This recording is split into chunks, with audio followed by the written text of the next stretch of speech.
Chaque fois que le Christ apparaît sous sa forme ressuscitée et que le jour est mentionné, c'est toujours le premier jour de la semaine. Matthieu 28, 1, Marc 16, 9, Luc 24, 1, Jean 20, 19. Les seules fois où le sabbat est mentionné dans les actes à l'Apocalypse, c'est-à-dire l'occasion de l'évangélisation des Juifs. Et le cadre est généralement une synagogue, acte 13, 18.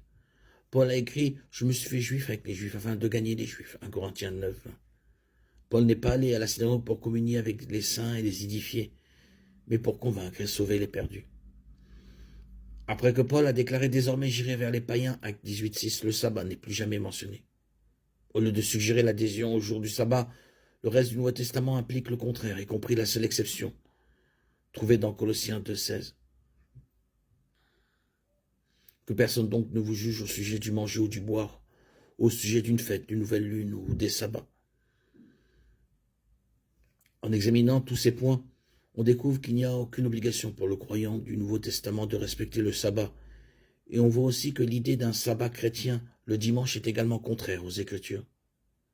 Le sabbat est mentionné une fois après que Paul a commencé à se concentrer sur les non-juifs.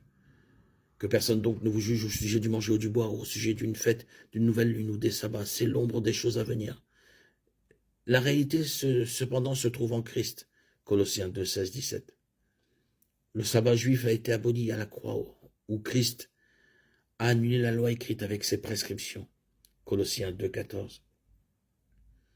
Il a annulé la dette qui pesait sur nous et l'a créée en la clouant à la croix.